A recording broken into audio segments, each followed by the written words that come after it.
headline that I looked at, and it's coming from a new study from the Federal Reserve Bank of Boston. Men are dropping out of the labor force because they're upset about their social status. I'm just going to let that sit for a second. I don't know that I've read a more pathetic headline in my lifetime. I'm going to say it again. I want you to hear what it really is saying. The headline is, men are dropping out of the labor force because they're upset about their social status. What it should say is, men are quitting because it's not going the way they want it to. Oh, man. I'm not making as much money as the other guy. So I'm going to go home and live off of mom and dad. You snowflake. You wimp. What is happening here? All right, now, before I go further in the data, I got to take 30 seconds on this. And some of you are going to say, oh, you're old school or you're a boomer. Well, number one, yes, I am old school. Number two, I'm not a boomer. I'm a proud member of Generation X, whatever the crap that means. I've never understood what that means. But let me tell you something.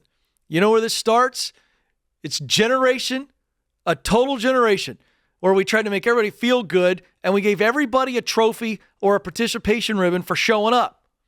And I got news for you people. This is what happens when we try to make everybody feel good and we try to avoid having them feel the sting of loss. I got news for you. There's first place, and then there's loser.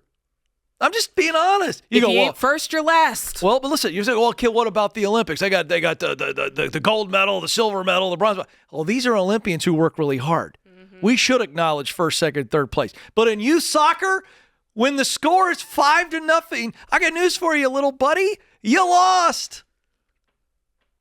You lost 5-0. And by the way, the 5-year-olds know.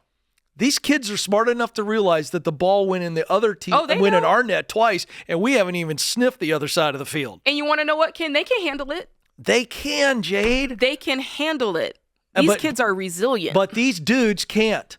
And that's a shame. Now listen, folks. Here's the data. The study found that the decline in earnings for non-college educated men over the last 4 decades has increased their likelihood of leaving the labor force by nearly 0.5 percentage point. Now, this might hurt some of your feelings, but I can say this. Younger white men in particular were more likely to leave when their expected wages fell relative to their more educated peers. But while the white men are wussing out, turns out the ladies aren't, Jade. Whew, tell us. Women have not seen the same level of decline in their wages based on education. Wow. That group has seen a 32% increase in weekly earnings. Now, there's two things I want to get at. First, we have a culture that has created this context. What do I mean? Very simple. We have for decades said that the college diploma is the most desirable way to live a life. In other words, if I have a college degree, I'm going to be more successful. And so the numbers have borne out that way because companies play the game too. Right. Oh, you don't have a degree. But the bigger problem is we have men that are leaving the workforce altogether. They are taking their ball and going home. You didn't pick me, so I'm going to go home, and mommy's going to make me feel better and cut me a PB&J sandwich and let me play on the video games all day long. I'm telling you, that's what's happening. Ooh. I'm just keeping it real. Not my sons, Ken. Not my sons. I know better than that. And not my brothers. Because if Not I my heard boys. that. You know what? And here's what needs to happen. Here's the fix. There's not a policy in the world that's going to fix this. Yeah. This is a social problem. And I'm trying to have a little bit of fun with it, but I'm making a key point.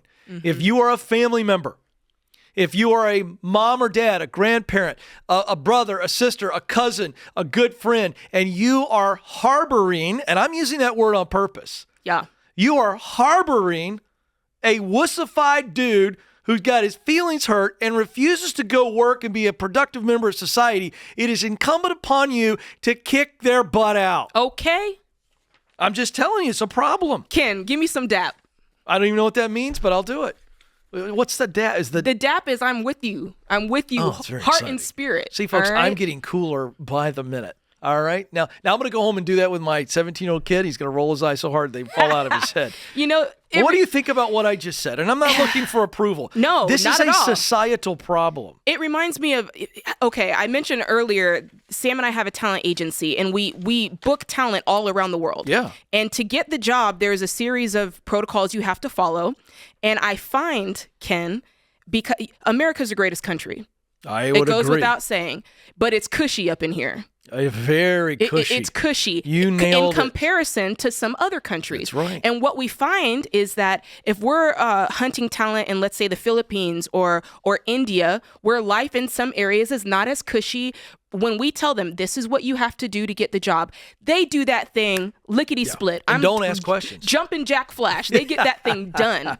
Whereas some of the counterparts who are here in the States, they could be a better player. They could be better at the job, but they don't feel that they should have to do. Yep.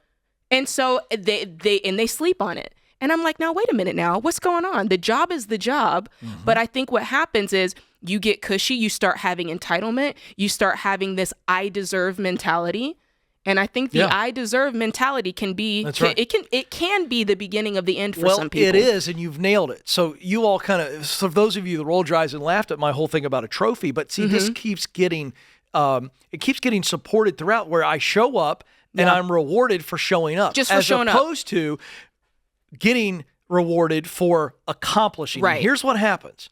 These men are falling out of the workforce because they look at the competition and they're getting beat. And instead of rising up and going, all right, I'll get you next round. Mm-hmm. You know what they do? They go, I'm just leaving altogether. You know why? Yep. Because they've been protected from failure. That's right. And failure, best I can tell, Jade, with every successful woman or man in the history of the universe, failure is what propelled them forward. You can't learn to ride a bike without wrecking a bike. It's necessity.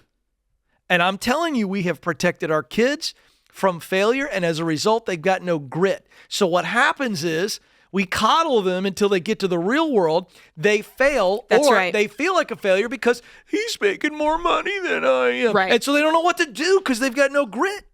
They don't know how to act. If you find anybody who's successful, and I'm not talking about, at the very top, I'm not talking about the Michael Jordans. I'm talking about Ken Coleman. If I talk to you, a successful man, good at marriage, good at their job, you will list out. You could probably make a whole computer list of all the ways that you didn't get the trophy, all the things that you endeavored at and failed at. Hey, I got told by a program director in Atlanta, second year into the chase, folks.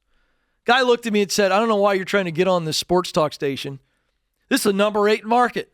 And he said this, I'll never forget. He said, Ken, you don't have the talent to make it in a number 8 market. Oh, yeah. I've been there. Let me tell you something. I did, and I do, and here I am. Come on, son. But listen, it hurt. I know it did. I'm having a little bit of fun, but I'm not puffed up. I'm telling you, I went home, and it rocked my world to hear that from that dude. Yeah. But somewhere in the next 48 to 72 hours, I had to decide. Come on. It's about what you do next. What am I going to do? Come on. Nobody's going to hand you anything, Snowflake. Mm-mm. Like, you got to get out and take it. It's like that old trick when it's like you get ready to open the door and then they drive forward again. And you try to open the door, they drive again. Yeah. That's it. Yeah. I talk about this all the time to my boys, and they're sick of me saying it, but, I'm trying to teach my kids, you're in a competition. And if you don't think you're in a competition, I got bad news for you. You're getting your head beat in, and you don't even know it. You're competing against the you of yesterday, and you're competing against someone else. Now, not in an ugly way, but I'm telling you. Healthy competition. You're trying to book artists. Come on. And there's always someone who's practicing more than you, that's studying more than you. You better believe it. While you're complaining, they're out there getting better. Yeah.